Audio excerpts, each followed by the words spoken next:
اور پھر دوسرے غلام ہی ہیں عامر بن فہیرہ، ان کو آزاد کیا وہ، اور سیدہ زنیرہ، سیدہ نہدیہ کی بیٹی، اور اس طرح سے نام آتے ہیں کئی لونڈیوں کے جو بیچاریاں کس طرح ظلم و ستم سہ رہی تھیں، ان کو آزاد کرایا۔ تو ان کے والد جو ابو قحافہ تھے، انہوں نے کہا کہ تم ان کمزور سے لوگوں کو تم آزاد کرا رہے ہو، یعنی عورتیں آپ کو کیا بینیفٹ دیں گی؟ کوئی طاقتور غلاموں کو اگر آزاد کرو تو کوئی فائدہ بھی ہے، کل کو تمہارے بازو بنیں گے، تمہارے لیے کچھ ہیلپ فل ہوں گے وہ۔ تو فرماتے ہیں کہ میں یہ اپنے لیے نہیں، میں صرف اللہ کی خاطر کر رہا ہوں۔ کیا جذبات تھے ان کے! انہوں نے اللہ تعالیٰ کے راستے میں بہت تکلیفیں اٹھائیں۔ جب کوئی 38 کے قریب لوگ مسلمان ہو گئے تو تب یہ آپ صلی اللہ علیہ وسلم کے پاس آئے اور انہوں نے فرمایا کہ ہم اب لوگوں میں عام تبلیغ کرتے ہیں۔ تو آپ صلی اللہ علیہ وسلم کو جب تک اس چیز کی اجازت نہ ہو اللہ تعالیٰ کی طرف سے، اس وقت تک تو آپ نہیں نکل سکتے تھے۔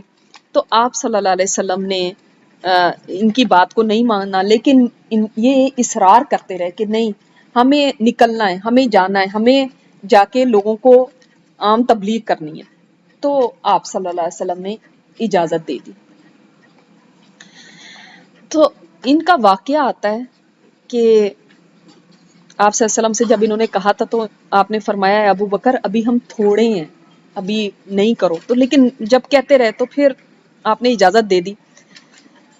تو یہ مسجد حرام میں آئے اور دوسرے بھی ان کے ساتھ مسلمان تھے۔ ہر شخص کھڑے ہو کے اسلام کی دعوت دینے لگا۔ ابو بکر صدیق رضی اللہ تعالیٰ عنہ خطیب کی حیثیت سے لوگوں میں کھڑے ہو کے ان سے خطاب کرنے لگے۔ آپ صلی اللہ علیہ وسلم تشریف فرما تھے۔ ابو بکر صدیق نے سب سے پہلے لوگوں کو اللہ تعالیٰ کے پہ ایمان کی دعوت دی۔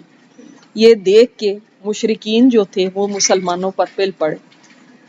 دیکھتے ہی دیکھتے جو مسجد حرام کا صحن تھا وہ میدان جنگ بن گیا، اور ہر طرف سے زد و کوب کرنے لگے۔ اتنا ابو بکر صدیق رضی اللہ تعالیٰ عنہ کو تو اتنا انہوں نے مارا، اور عتبہ بن ربیعہ وہ ایسا بدبخت تھا، اسے چمڑے کے جوتوں سے ان کے چہرے پہ مارا، اور اتنا مارا، اتنا تابڑ توڑ مارا کہ خون و خون ہو گیا، پتہ نہیں چلتا تھا کہ ناک کہاں ہے، ہونٹ کہاں ہے، آنکھیں کہاں ہیں، اس قدر خون تھا۔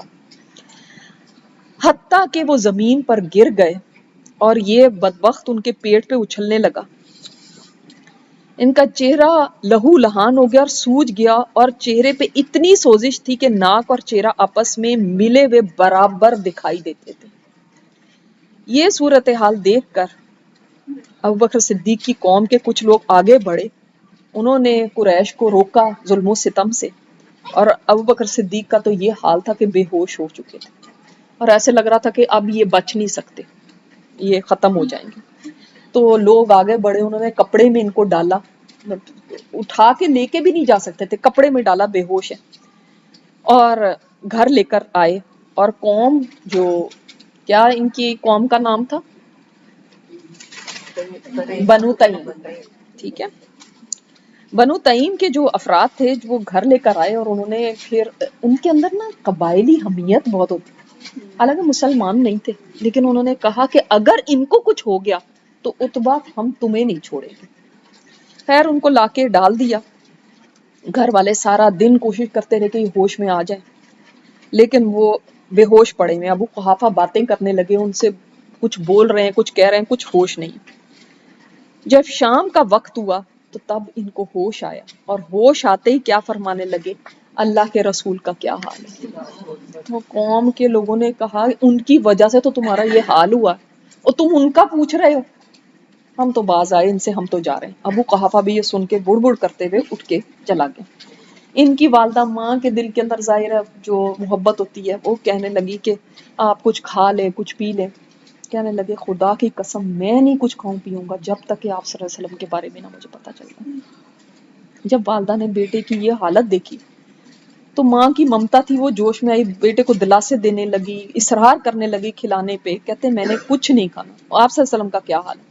وہ کہنے لگے مجھے کیا پتا، اللہ کی قسم مجھے تو پتہ ہی نہیں ہے، میں کیا جانوں وہ اس وقت کس حال میں، کیونکہ ان کو یہ تھا کہ جب میں وہاں پہ چھوڑ کے آیا ہوں تو پتہ نہیں ان کے ساتھ کیا کیا انہوں نے۔ وہ تو بے ہوش ہو گئے نا، اب آگے کیا ہوا؟ تو پھر کہنے لگے آپ ایسا کریں، جائیں اور جمیل جو خطاب کی بیٹی ہیں، کس کی بہن ہوئی ہے؟ عمر بن خطاب کی بہن جمیل، آپ کو یاد ہے نا کہ یہ تو اسلام لے آئی تھی پہلے، ان کے پاس جائیں اور ان سے آپ صلی اللہ علیہ وسلم کا حال پوچھیں، ان کو پتا ہوگا۔ تو وہ ان کے گھر دوڑی تھی، گئیں اور جا کے ان سے کہا کہ بھئی اس طرح میرا بیٹا پوچھ رہا ہے کہ آپ صلی اللہ علیہ وسلم کی کیا حال ہے۔ تو وہ ہوتا ہے نا کہ ایک خوف آ جاتا ہے کہ اب ان کا یہ حال ہوا، ایسے ایک خوف کی فضا پھیل گئی تھی کہ ان کا یہ حال ہوا، پتہ نہیں کیا ان کا، کہنے لگے کون محمد اور کون ابوبکر صدیق، مجھے کسی کا نہیں پتا۔ تو انہوں نے کہا کہ بھئی آپ کو نہیں پتا تو وہ تو کہہ رہے ہیں کہ آپ سے جا کے پوچھو۔ کہنے لگے اچھا پھر مجھے ان کے پاس لے چلے، میں جا کے خود ان سے بات کرتی ہوں۔ تو جب آئیں تو دیکھا کہ کس طرح سے زخموں میں چور پڑے میں، تو بولنے لگیں کہ اللہ تعالیٰ ان کو پوچھے جنہوں نے آپ کا یہ حال کیا۔ اور ابوبکر صدیق کے قریب ہوئی، ان کی حالت دیکھ کے ہچکیاں لیتے ہوئے کہنے لگیں اللہ ان ظالموں، ان فاسقوں فاجروں کا جو آپ کا جنہوں نے یہ حال کیا ہے، اللہ ان سے ضرور انتقام لے گا۔ ابوبکر صدیق رضی اللہ تعالیٰ عنہ نے جمیل سے پوچھا مجھے یہ بتاؤ میرے پیارے نبی کا کیا حال ہے؟ انہوں نے کہا آہستہ بولیں، آپ کی امی یہاں پہ سن رہی ہیں، آہستہ بولیں۔ کہنے لگے ان کی نہ فکر کرو، یہ میری والدہ ہیں، ان سے کوئی خطرہ نہیں۔ تو پھر انہوں نے پھر آگے سے بولی، کیونکہ ان کو یہ تھا یہ پتہ نہیں کون اندر جاسوس ہو، پتہ نہیں کون اندر جا کے کیا بتا دے، انہوں نے تو اپنے ایمان چھپائے ہوئے تھے، ٹھیک ہے۔ تو جمیل کا تو کسی کو بھی نہیں پتا تھا یہ مسلمان ہے۔ تب انہوں نے فرمایا کہ آپ صلی اللہ علیہ وسلم اللہ کا شکر ہے کہ بالکل ٹھیک ہے، انہیں خراش تک نہیں آئی۔ تو ابوبکر صدیق رضی اللہ عنہ نے پوچھا وہ اس وقت کہاں ہے؟ انہوں نے بتایا وہ اس وقت دارالارقم میں۔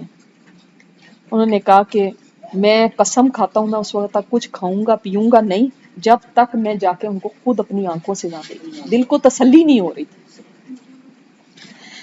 تو صحابہ بیان کرتے ہیں کہ اس وقت تو دن کا وقت تھا، ظاہر ہے تھوڑی شام کا وقت تھا، تو ظاہر ہے اس وقت اجالا ہے، لوگ دیکھ لیں گے کہاں جا رہے ہیں کیا ہو رہا ہے۔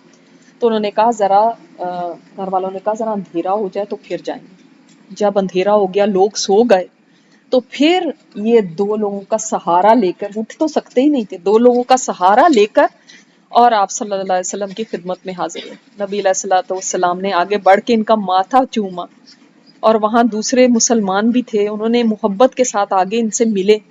آپ صلی اللہ علیہ وسلم ان کی یہ حالت زار دیکھ کے رقت ان پہ طاری ہو گئی۔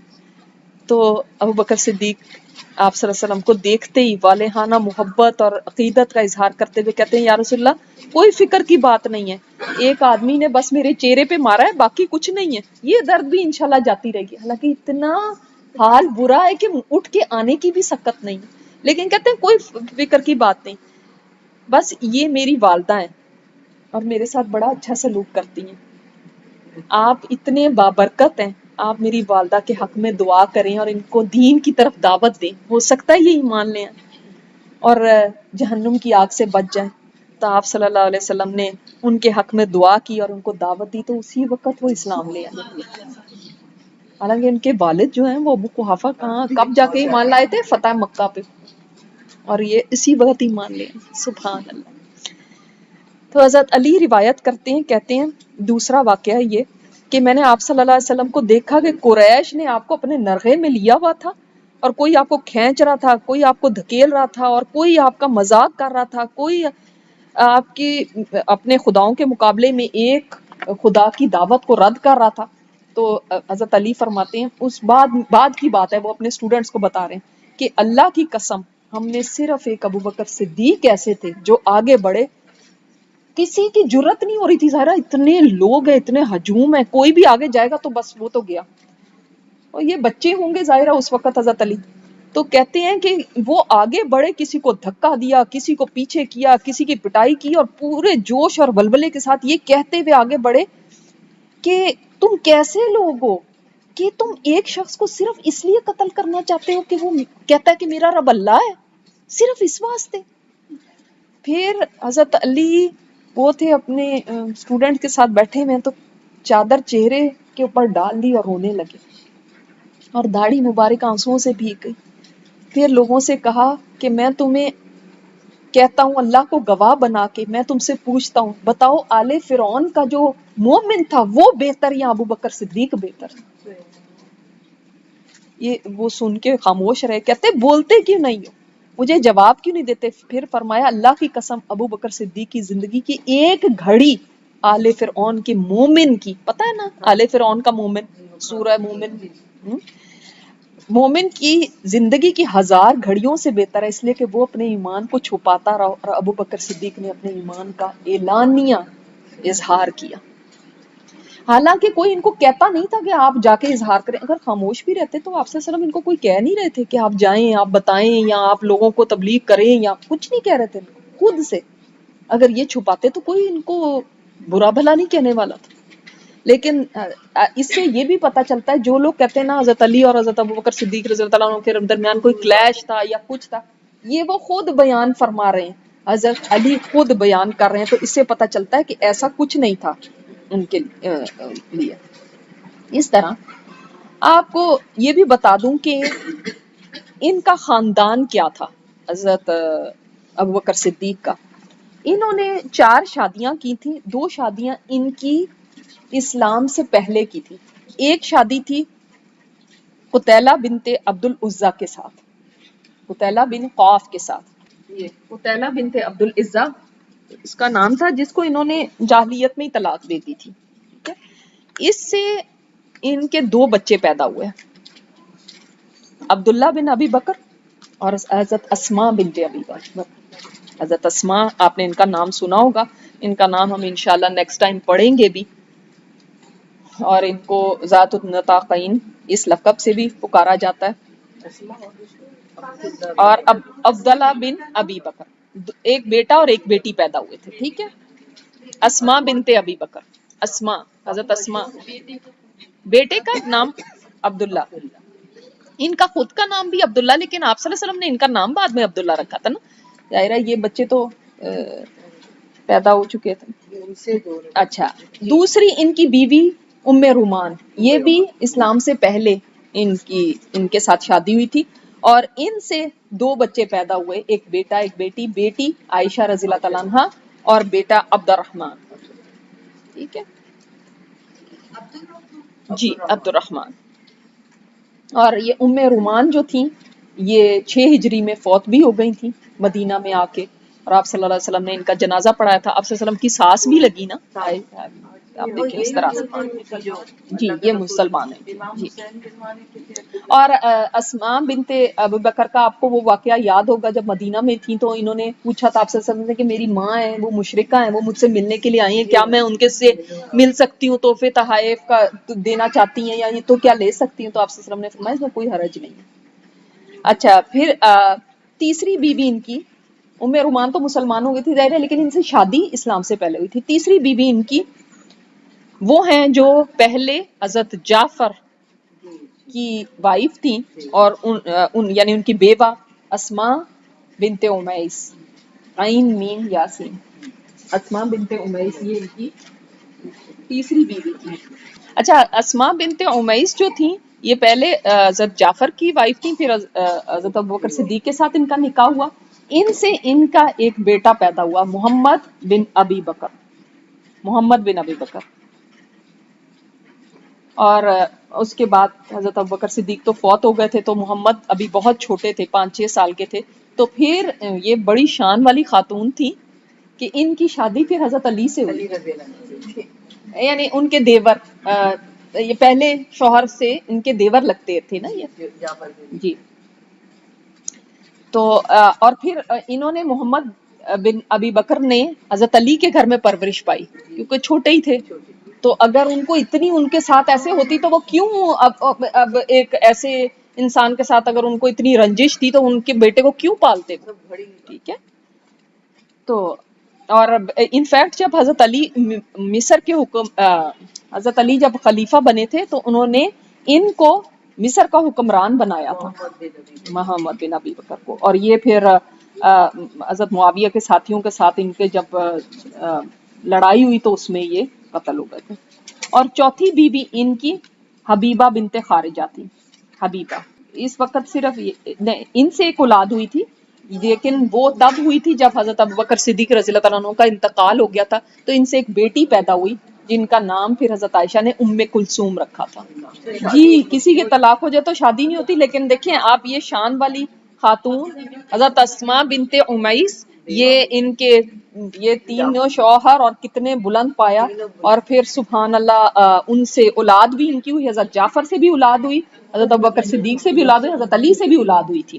حبیبہ بنت خارجہ، ان سے جب ابوبکر صدیق رضی اللہ تعالیٰ عنہ فوت ہوئے تو اس وقت یہ حاملہ تھیں، اس کے بعد انہوں نے ایک بچی کو جنم دیا جن کا نام حضرت عائشہ نے ام کلثوم رکھا. اور ابوبکر صدیق رضی اللہ تعالیٰ عنہ کا خاندان وہ واحد خاندان ہے جس میں 4 تو انشاءاللہ تعالیٰ ہم دیکھیں گے وہ کیسے آئے ہیں. ابو قحافہ بھی تھے، وہ خود بھی تھے، پھر ان کے بیٹے، پھر آگے ان کے نواسے عبداللہ بن زبیر، سب صحابی تھے. تو انشاءاللہ تعالیٰ یہاں تک آج ہم اپنا سبق کرتے ہیں.